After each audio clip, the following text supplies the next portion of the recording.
Apps के चंगुल में फंसकर आप अपना सब कुछ गवा बैठते हैं। ये ऐप इंसान को फाइनेंशियल लॉस पहुंचाते हैं। पूरी जिंदगी कर्ज उतारते उतारते आपके छक्के छूट जाएंगे या फिर जिंदगी क्लीन बोल्ड हो जाएगी। दोस्तों, चाहे आप टीवी देखते हो या फिर यूट्यूब, एक चीज है जो आपके दिमाग में जरूर छप गई होगी और वो है ये। अरे छोड़ ये पॉपकॉर्न, चल बता तेरे टीम का कैप्टन कौन। चल जा टीम बना। आखिर क्या सच्चाई है ड्रीम 11 की या फिर इस तरह की फैंटेसी एप्स की? आखिर क्यों देश के नौजवान और स्कूल कॉलेज में पढ़ने वाले बच्चे बर्बाद हो रहे हैं और उन्हें इसका अंदाजा भी नहीं है?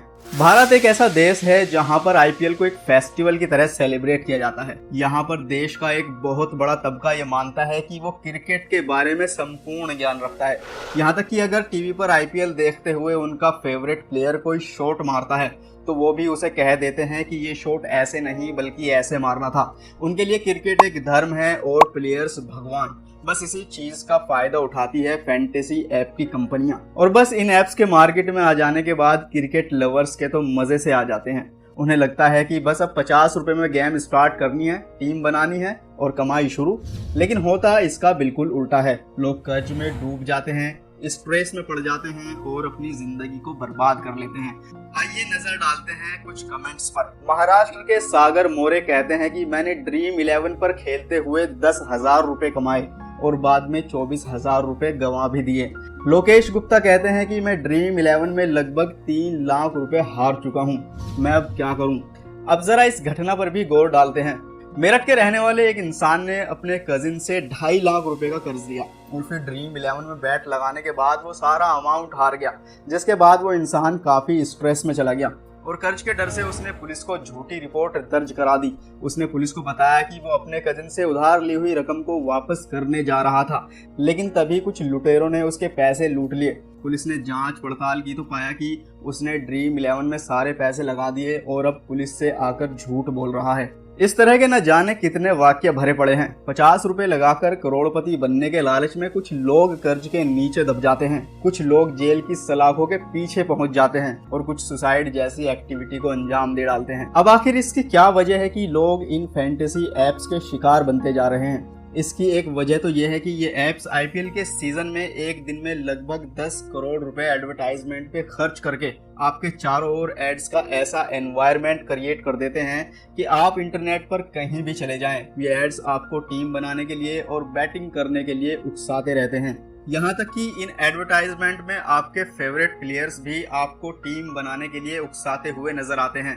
जाहिर है कि एड्स करके प्लेयर्स भी प्रॉफिट कमाते हैं और कंपनियों को भी अच्छा रेवेन्यू मिल जाता है, लेकिन इन ऐप्स के चंगुल में फंसकर आप अपना सब कुछ गवा बैठते हैं। इसकी दूसरी सबसे बड़ी वजह यह है कि इन ऐप्स में बैट को स्टार्ट करना बहुत आसान है। सिर्फ 50 रुपए लगाओ, टीम बनाओ और बैट लगाना शुरू।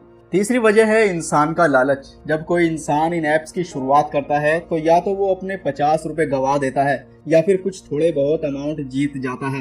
अगर वे हार जाता है तो अगली बार अपने खोए हुए पैसों को रिकवर करने के लिए फिर से बैट लगा देता है और फिर धीरे धीरे ये बात 50 रुपए से शुरू होकर हजारों और लाखों तक पहुंच जाती है। और अगर वो इंसान शुरुआत में ही कुछ अमाउंट जीत जाता है तो उसे लालच आ जाता है और वो लालच में आकर फिर से बैट लगा देता है और वो इस बार हार जाता है और वो इंसान एक लूप में फंस जाता है जब तक कि वो पूरी तरीके से कंगाल नहीं हो जाता या फिर सुसाइड नहीं कर लेता। और चौथी वजह है एडिक्शन। जब कोई इंसान लालच के चलते किसी फैंटेसी ऐप की लत में पड़ जाता है तो फिर उसमें से निकलना उस इंसान के लिए नामुमकिन सा हो जाता है। आईपीएल के सीजन में बैट लगाने के बाद वो इंसान बैटिंग का आदी हो चुका होता है और फिर जिसका नतीजा ये निकलता है कि आईपीएल का सीजन खत्म होने के बाद वो इंसान अलग अलग स्पोर्ट्स जैसे बैडमिंटन, कबड्डी, रेसिंग जैसे खेलों में भी बैट लगाने लग जाता है और धीरे धीरे वो इंसान बर्बाद होकर रह जाता है। हालांकि बॉम्बे हाई कोर्ट ने ड्रीम 11 को क्लीन चिट देते हुए कहा है कि ड्रीम 11 कोई लक का गेम नहीं है बल्कि ये तो काबिलियत का खेल है और ड्रीम 11 जुए के दायरे से बाहर आता है। लेकिन ये ऐप इंसान को फाइनेंशियल लॉस पहुंचाते हैं। वो इंसान बैट लगाता है, उसकी सारी सेविंग्स खत्म हो जाती है, वो इंसान कर्ज में डूब जाता है और फ्यूचर में जो भी कुछ कमाता है उसका एक बड़ा हिस्सा तो कर्ज के ब्याज को चुकाने में ही चला जाता है। सीधी सी बात है, अगर कही जाए तो आईपीएल महज एक खेल है। क्रिकेटर्स, टीम ओनर्स, मैनेजर्स या फिर जो लोग इस खेल से डायरेक्टली जुड़े हुए हैं, सिर्फ उन्हें ही आईपीएल से पैसा कमाने दिया जाना चाहिए। हमारा काम है महज अपनी आईपीएल टीम को सपोर्ट करना और आईपीएल का एंजॉय करना। आईपीएल सिर्फ एक मनोरंजन का साधन है और इसे सिर्फ यहीं तक सीमित रहने देना चाहिए। इससे आगे अगर बढ़े और पैसे कमाने का लालच अगर आपके दिमाग में आने लगे तो सोच लेना कि बैट तो शुरू होगी सिर्फ 50 रुपए से और धीरे धीरे दांव पर लग जाएगी आपकी जिंदगी, जिसका नतीजा ये होगा या तो पूरी जिंदगी कर्ज उतारते उतारते आपके छक्के छूट जाएंगे या फिर जिंदगी क्लीन बोल्ड हो जाएगी। तो दोस्तों, आपके पैसे और आपकी जिंदगी दोनों ही बहुत ज्यादा इंपॉर्टेंट है, तो इनको सोच समझकर ही किसी जगह पर इन्वेस्ट करें। और ऐसे ही काम की और मजेदार इंफॉर्मेशन पाते रहने के लिए हमारे YouTube चैनल लाइफ स्क्वायर को जरूर सब्सक्राइब करें।